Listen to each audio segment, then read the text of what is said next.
Salut à tous, on se retrouve ce soir et on va parler du Paris Saint-Germain, on va parler de ce classique français entre l'équipe du PSG et l'équipe de Marseille, c'était ce soir et ça s'est clôturé sur une victoire du Paris Saint-Germain 1-0 contre l'équipe marseillaise. Donc l'unique buteur du match, c'est le joueur brésilien, c'est Neymar, buteur juste avant la mi-temps. Donc c'est vrai qu'il y a eu un seul but inscrit dans ce classique, mais il s'est passé quand même beaucoup de choses parce qu'un petit coup d'œil les gars rapidement aux statistiques pour vous montrer qu'il y a eu pas mal de tirs, voilà, seulement un but inscrit, mais plus de 23 tirs quand même pour le Paris Saint-Germain. 18 pour l'équipe de Marseille, ce qui fait quasiment plus de 40 frappes dans le match. Combiné avec les deux équipes, seulement un but inscrit. C'est vrai que les gardiens ont été très bons. Le PSG, c'est 8 tirs cadrés, un but. L'équipe de Marseille, c'est 7 tirs cadrés, aucun but. Donc deux gros gardiens ce soir, Donnarumma et Paul Lopez, qui a été très bon aussi. Côté Marseillais, on va pas se mentir. Donc le principal, bien sûr, c'est que le PSG s'est imposé. Ça, bien sûr, c'est la bonne nouvelle de la soirée. Parce qu'au classement, si on jette un petit coup d'œil au classement, le Paris Saint-Germain, les gars, commence à creuser un petit creux, un petit trou par rapport au deuxième qui est même pas Marseille, qui est Lorient. Donc 3 points d'écart entre l'équipe du Paris Saint-Germain et l'équipe de Lorient. L'adversaire du soir, l'équipe de Marseille, maintenant à 6 points d'écart par rapport à cette équipe du PSG. Donc voilà, une soirée parfaite, victoire. Il n'y a pas eu de joueurs blessés à part Danilo, c'est vrai qu'il s'est blessé en espérant que ça soit pas trop grave pour le joueur portugais. Mais sinon voilà, pour parler bien sûr de la rencontre, le PSG a plutôt bien joué. En plus le PSG, surtout Christophe Galtier, a voulu changer de dispositif. On en parlera tout à l'heure avec les notes des joueurs. Il a changé ce 4-3 qu'il faisait depuis le début de la saison. Il a passé une défense à 4, 3 milieux de terrain, 3 attaquants, la triplette M&M devant. Et ça s'est plutôt bien passé. Je trouve que le PSG a vraiment bien joué. Le PSG aurait pu mettre plusieurs buts comme dans la rencontre. Ce 1-0 est plutôt gentil niveau résultat. Surtout qu'à la fin, les gars, regardez Marseille après un carton rouge à la 72e minute. Donc le même a joué quasiment plus de 20 minutes avec un joueur en moins. Mais bon, voilà, le PSG, on dirait qu'ils n'ont pas trop forcé. Ils ne voulaient pas trop faire mal à leur adversaire du soir. Donc voilà, le principal, bien sûr, c'est la victoire. Il fallait se ressaisir par rapport à cette triste performance contre le Benfica il y a quelques jours. Bon, c'était pas une défaite, mais c'était pas non plus une victoire et le match a été globalement très insuffisant contre le Benfica. Là, ce soir, c'est le classique. En plus, c'est toujours un match spécial. Contre l'équipe de Marseille, c'est la victoire au Parc des Princes. Donc voilà, une soirée parfaite bien sûr pour le Paris Saint-Germain. Donc le prochain match les gars, ça sera vendredi, un déplacement du côté de Ajaccio, voilà, avant de préparer les futurs matchs de Ligue des Champions. Je crois que le prochain ça sera Maccabi Haïfa au PSG, puis après il y aura ce déplacement à Turin. Donc nous on revient bien sûr sur ce classique français, Paris Saint-Germain contre l'équipe de Marseille, et on va noter tout simplement les joueurs du Paris Saint-Germain. Donc je l'ai dit, Christophe Galtier a un petit peu innové avec cette compo en 4-3-3 et comme je l'ai dit, je trouve que ça a été plutôt pas mal, voilà, parce que en gros vu que Ramos n'était pas là, donc il a dû passer en gros une défense avec 2 dans l'axe et je trouve que ça a été bien, voilà, ça, on peut voir les autres dispositifs, après il faut voir sur la durée bien sûr, parce que le 3-4-3 il l'a utilisé déjà pour plus de 10 matchs, là le 4-3-3 c'est la première fois cette saison il est utilisé et ça a été plutôt convaincant. Donc on va commencer tout d'abord avec le gardien Donnarumma. Donc Donnarumma les gars, toujours 0 à 10 les notes de l'équipe. Donc pour moi les gars, il a fait un très gros match. Donnarumma, une note de 8 sur 10 jumet. Donc l'équipe de Marseille, je l'ai dit, c'est 7 tirs cadrés, aucun but inscrit par cette équipe de Marseille parce qu'il y avait un grand gardien, Donnarumma. Il a réalisé des magnifiques arrêts. Je me souviens de la percée de Jonathan Klaus où il arrive à 2 mètres devant Donnarumma. Donnarumma prend le petit pont mais arrive quand même à la dévier les gars. Et ça sort en corner et pas dans le but. C'est ça bien sûr le principal. Donc voilà, une note de 8. Il a tout arrêté bien sûr. Voilà, c'est un très gros match de la part du gardien italien qui est vraiment en grande forme actuellement. Il avait déjà été très bon, je me souviens, lors du match aller contre le Benfica. Confirme encore ce soir qu'il est dans une très bonne période, Gianluigi Donnarumma.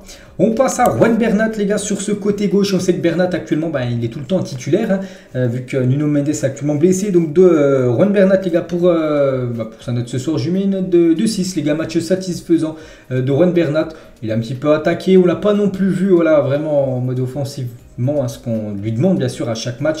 Bon après derrière ça a été plutôt bien géré on va dire son couloir, donc voilà je trouve que ça mérite une note de 6, un match satisfaisant de la part du défenseur gauche espagnol. On passe à Danilo. Donc Danilo, je ne vais pas le noter, vous savez, je note à chaque fois les joueurs qui jouent au moins de mi-temps. Donc il s'est blessé en première période en espérant que ça ne soit pas trop grave pour Danilo. Donc on va plutôt noter son remplaçant qui est rentré en gros à sa place. C'est Mukiele. Mukiele, je trouve, il a fait vraiment une belle partie. Tout ce qu'il a joué ce soir, il a joué quasiment moins 70 minutes. Donc je lui ai mis une note de 7 les gars. Mukiele très solide derrière. Bon, après l'équipe de Marseille, ça, ils ont quand même poser quelques soucis à cette équipe du Paris Saint-Germain, mais que ça soit Mukiele, Marquinhos, hein, ils ont très bien géré comme cette équipe de l'OM, donc je mets 7 hein, pour Mukiele, je mets la même chose hein, pour Marquinhos les gars, et une note aussi de 7 les gars pour Marquinhos. C'est vrai que les derniers matchs il avait un petit peu de mal, hein, c'est vrai que voilà, il n'était pas trop fiable on va dire lors des derniers matchs. Ce soir il a été à l'auteur hein, de ce classique, en plus il a l'habitude hein, de jouer des classiques, je crois qu'en plus tu as dû à la télé tout à l'heure, il n'en a jamais perdu hein, de classique contre l'équipe de Marseille, donc 7 également hein, pour Marquinhos et 7 hein, pour Mukiele. Et on passe à Achraf Hakimi les gars, sur son côté je vais mettre la même note hein, que Juan Bernat. Dommage il aurait pu être buteur, hein, je me souviens en début de match hein, sur une passe de son grand copain Kylian Mbappé, il arrive tout seul hein, devant Paul Lopez. Paul Lopez les gars fait un magnifique arrêt, donc malgré ça bon ça a été voilà, ça a été un match on va dire plutôt discret hein, de la part d'Achraf Hakimi, je lui mets comme la note de 6 hein, donc voilà 6 les deux latéraux et 7 pour moi les deux dans l'axe. On va passer au milieu de terrain, on va commencer avec Marco Verratti. Donc Verratti comme d'habitude, hein, à chaque fois il fait des gros matchs et ce soir ça a été un gros match. Donc très bon match, hein, c'est une note de 8 les gars, Marco Verratti. Beaucoup de ballons récupérés, très peu de ballons perdus. Hein, je ne sais même pas s'il a perdu plus de 3 ballons dans la rencontre, beaucoup de bonnes passes, tout ça. Toujours un jeu très propre hein, de Marco Verratti. Voilà, il fait toujours les mêmes prestations mais à chaque fois c'est quasiment des masterclass, hein, vraiment des très hauts niveaux, on le sait. Hein. Marco Verratti, donc voilà, une note de 8. Hein. On est habitué hein, de la part, bien sûr, du joueur italien.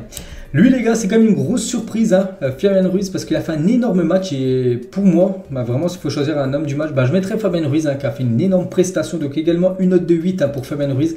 Là, je sais pas, il a récupéré combien de ballons, mais il a récupéré pas mal. Hein. Il y a une séquence, je me souviens de 5-10 minutes, il a dû récupérer au moins 3-4 ballons d'affilée. C'était vraiment un ratisseur de ballons. Et puis même, il était bon dans le jeu. Regardez, je crois qu'il a joué tout le match entier, ce qui veut dire voilà, que Galtier était vraiment très content de Fabien Ruiz. Même nous, à la télé, on a regardé sa prestation ce soir. Il était vraiment bon. Il a joué pour un coup accompagné de Verratti et Vitinha, vu que la défense, il y en avait un en moins, donc c'est pour ça qu'il a eu sa place. C'est pour ça que ça peut être intéressant les gars, Fabien Ruiz hein, en sentinelle juste devant les deux dans l'axe, avec Verratti et Vitinha juste devant, hein, ça peut être pas mal à ce milieu de terrain après à voir bien sûr lors des prochains matchs et surtout les matchs de Ligue des Champions, là où vraiment le level sera encore plus haut bien évidemment. Hein. Donc une note de 8 hein, les gars, Fabien Ruiz, hein, vraiment c'est pour moi son match référence en ce début de saison. Bon après il a joué très peu, je ne sais même pas s'il a commencé une ou deux fois titulaire depuis le début de la saison, mais vraiment la prestation qu'il a fait ce soir, hein, vraiment rien à dire, hein, un grand Fabien Ruiz 8. Et on passe à Vitinha les gars, Vitinha je vais mettre un point en dessous par rapport à Verratti et Fabien Ruiz, hein. Bon je mets 7, hein, ce qui reste bien sûr une très belle note, mais j'ai trouvé Verratti et Fabien Ruiz un cran au-dessus par rapport à Vitinha. Donc Vitinha toujours on va dire un jeu très propre, hein. On les perd lui aussi très peu le ballon, mais je l'ai un peu moins vu on va dire que Verratti, surtout porté sur l'offensive, hein. Voilà, il a touché pas mal de ballons, mais souvent des balles remises on va dire en défense voilà, pour prendre aucun risque, alors que Fabien Ruiz ou même Verratti ont cassé pas mal de lignes ce soir avec leur passe. Donc c'est juste pour ça que je mets un petit point en moins Vitinha par rapport à Verratti et Fabien Ruiz, mais ça reste bien sûr une très belle prestation, comme d'habitude hein, du milieu portugais. Donc vraiment le milieu du Paris Saint-Germain ce soir, il n'y a rien à dire, hein, 8 Verratti, 8 Ruiz et 7 Vitinha, hein, ils ont été à l'auteur de l'événement. Et on finit avec la triplette. En attaque, on va commencer, tiens à gauche, on va commencer avec le joueur Neymar, l'unique buteur du match. Donc un beau but, hein, vraiment un but poteau rentrant, ça fait but. Hein. En plus, on sait que souvent le Paris Saint-Germain heurte les poteaux, on l'a encore vu avec Léo Messi, et ça sort pour un coup, un petit peu de chance, hein. Ça a fait poteau rentrant, donc on va prendre. Hein. Donc Neymar pour son match ce soir, je lui mets la note de 7, donc surtout vu qu'il a été décisif après, c'est vrai qu'il a perdu, voilà, il a tenté quelques fois des gestes techniques où il a perdu le ballon directement après, ça on n'aime pas trop, hein, cette facette-là de Neymar. Bon après c'est une ou deux fois max dans le match, ça va, mais quand c'est 4, 5, 6 fois où il perd le ballon juste après, là ça devient énervant, surtout aussi pour ses collègues, hein, parce qu'on doit récupérer le ballon juste après. Mais bon, vu qu'il a été buteur, en plus c'est l'unique buteur du match, hein, donc voilà, on va quand même up sa note, il y a une note de 7 hein, pour le joueur brésilien. On va passer à Kylian Mbappé. Mbappé qui était décevant, hein, je me souviens lors des derniers matchs hein, qu'il avait joué, que ce soit du côté de Reims que du côté du Benfica. Mais ce soir, je trouve qu'il a été convaincant. Kylian Mbappé, je lui mets là également la note de 7 hein, pour Kylian. C'est lui qui fait la passe D pour le but de Neymar. Hein. Vraiment, il aurait pu y aller tout seul et tenter une frappe, hein, parce qu'on sait que voilà, des fois il a joué un peu perso, mais ce soir il a été collectif, hein, vraiment. Kylian Mbappé, donc 7, hein, je l'ai trouvé bon, il a percuté pas mal de fois, il a mis en danger bien sûr hein, cette défense marseillaise. Après, on sait que lui aussi, il perd des ballons, parce que voilà, il provoque tout ça, des fois voilà, souvent même il se la fait prendre, mais bon, il tente quelque chose, et voilà, ça a été plutôt un bon Kylian Mbappé ce soir, donc 7 pour lui. Et on finit avec la Pulga, Léo Messi. Donc Messi un point en dessous par rapport à Mbappé et Neymar. Déjà Mbappé et Neymar ont été décisifs. Léo Messi n'a pas été décisif. Et voilà, j'ai trouvé un cran en dessous, par exemple, par rapport aux deux autres. Dommage, il a pu être buteur. Déjà au tout début de match, je crois qu'il a 2 frappes au bout de 2 minutes de jeu. Bon, après, il fait quasiment des passes à Paul Lopez, voilà, qui arrête facilement les frappes de Léo Messi. Après, il y a son coup franc. Pas de chance, comme d'habitude. Messi, ça touche le poteau, mais ça ne fait pas poteau rentrant. Je crois que depuis qu'il a rejoint le PSG, ça fait plus d'1 an et demi. Je crois qu'il a dû toucher au moins plus de 15 fois les poteaux. C'est incroyable. Et je suis même passé un coup, ça fait poteau rentrant. Non, ça fait tout le temps poteau sortant. Vraiment pas de chance, Léo Messi. Sinon, bon, il a fait son match. Mais bon, voilà, pour moi, ça mérite 6. On sait qu'il peut faire bien mieux, Léo Messi. Après, ça a été un Messi au petit régime. Mais bon, voilà, la victoire est là, bien évidemment. C'est ça le plus important. Donc, les tops, il y en a pas mal ce soir. Je mets du Verratti, je mets du Fabien Ruiz et je mets du Donnarumma. Je mettrai les 3 vraiment qui sortent du lot ce soir avec peut-être l'homme du match directement, se fera en choisir un. Je mettrai Fabien Ruiz. Et les flops, bon, il n'y a pas de flop ce soir. Voilà, tout le monde a minimum 6. Il n'y a personne qui est en dessous de cette note de 6. Parce que pour moi, je trouve que le PSG, contrairement au dernier match, on avait vu contre Reims, contre le Benfica, là, le match il y a quelques jours au Parc des Princes, ça a été très très décevant. Ce soir, je trouve voilà, qu'ils ont livré une belle partie contre cette équipe de Marseille qui est quand même le dernier vice-champion du PSG. La dernière, ils ont fini 2e. Donc voilà, je trouve que ça a été un beau pari ce soir à voir pour la suite, bien évidemment, avec ces 2 derniers matchs de Ligue des Champions, là où vraiment on attend 2 victoires pour essayer de terminer en tête, bien sûr, de ce groupe.